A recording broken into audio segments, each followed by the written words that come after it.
Before I question the witnesses, I first must call for the resignation of Secretary Shinseki. I was waiting for information to be gathered to make my judgment, and now it is in. Based on the interim Inspector General report that came out today, our veterans in Phoenix and maybe other cities have not been treated properly.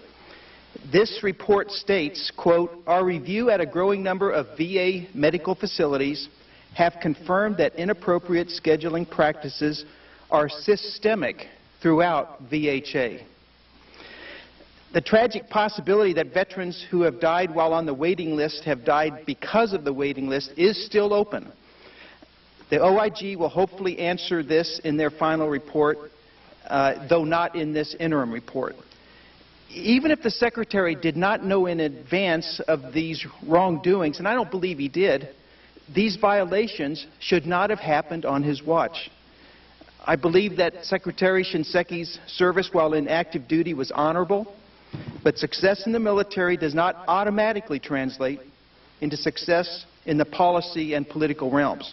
Here we have a concrete example of the failure of bureaucracy and a failure of leadership. Funding has not been the issue. A supportive nation has not been the issue. The issue is hands-off leadership. Even the Secretary's response to the IG investigation today was a failure. He promises to triage the 1,700 veterans on the secret waiting list in Phoenix. These 1,700 veterans should not be triaged. They should be seen immediately.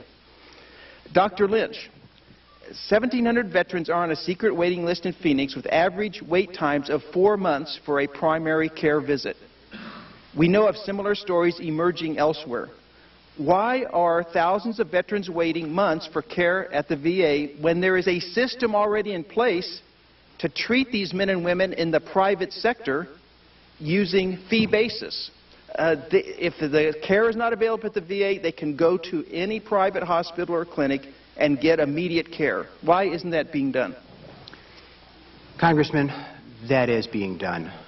There are plans in place to contact every one of those 1,700 veterans by close of business on Friday. Their need for care will be assessed, and they will be offered fee-basis services if appropriate.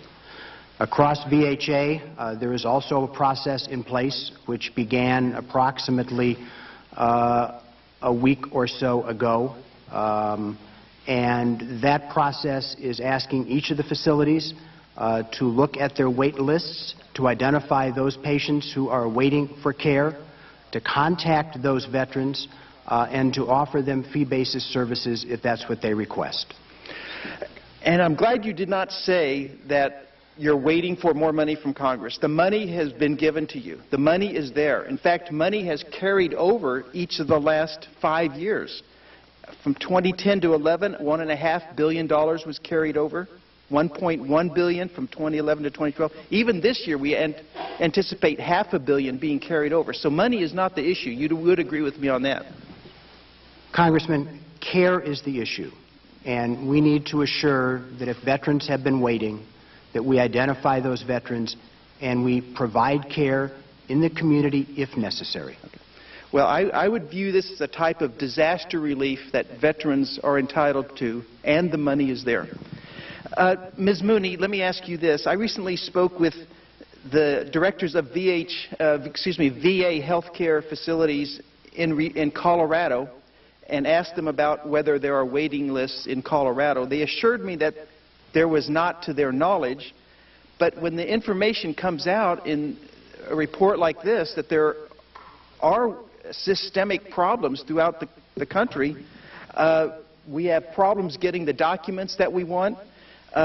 Trust has eroded. What can we say to veterans to restore that trust? I think we have a real problem with broken trust. Congressman, we appear this evening in good faith to answer. The best course of action is the one that best serves the needs of our veterans. We pledge to work with you to get you what you need.